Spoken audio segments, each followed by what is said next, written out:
My name is Shane Hamilton, and I work here at Bernie Elementary School. I have been teaching here for about 5 years, and the grade level that I teach is second and third grade, working with children with a wide range of needs, from different sign language systems to cochlear implants to profound hearing losses to multiple challenge kids, multiple involved kids. I decided to pursue this career path because I decided that I wanted to work with deaf children. I'm not exactly sure how it happened. It kind of just fell into my lap when I was in high school. I decided to learn sign language, and it was very easy for me. So when I was getting my undergraduate degree, I decided to get a degree in interpreting. So I went for that route, and I was very successful at it, but I always kind of wanted to do a little bit more. And I decided to go for the deaf ed teaching as a long-term goal. I have a perception of deaf education, or deaf people, that they're not handicapped, that they just have a different way of accessing communication. And once you can access that communication, then there's nothing wrong with them cognitively. It's just a different way of communication. What education and training and background qualifications do you have to have for a job like this? There are a lot.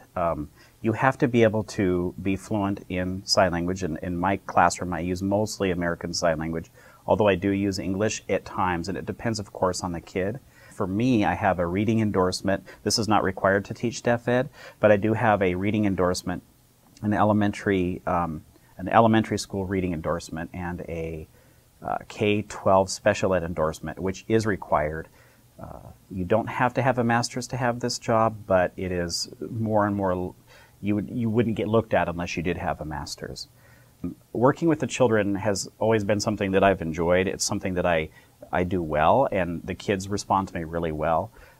That's true for general ed and deaf ed, or special ed. What I find that the most difficult thing for me is working and managing adults, and that always is true, I think, for a job like this.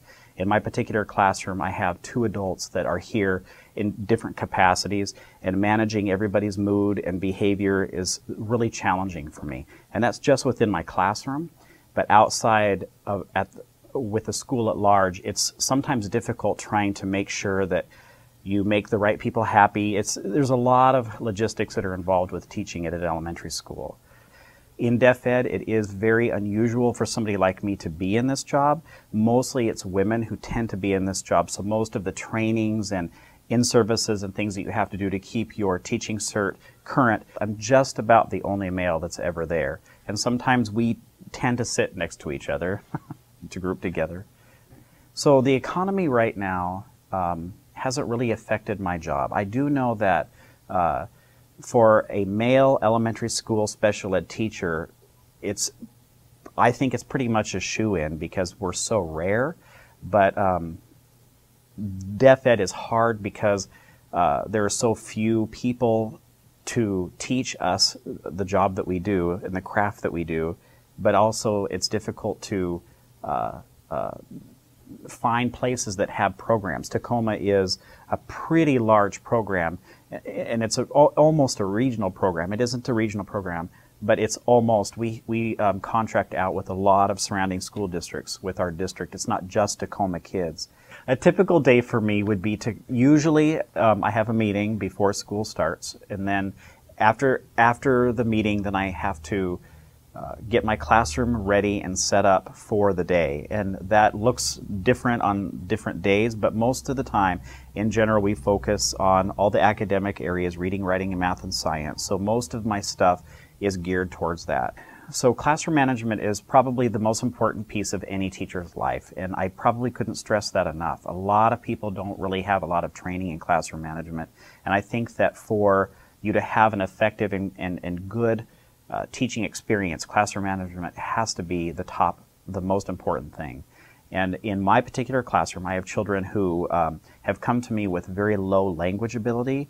And what happens is when children come to me not being able to communicate at age 8 or 9, they have a lot of anger and resentment about not being able to communicate. And it's something that's really pervasive in deaf ed.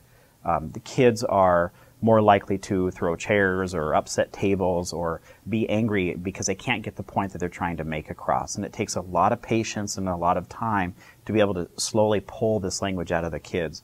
but the end result is very rewarding, because when the kids can tell you how they feel or what's going on inside, it's something that is very unique to this job.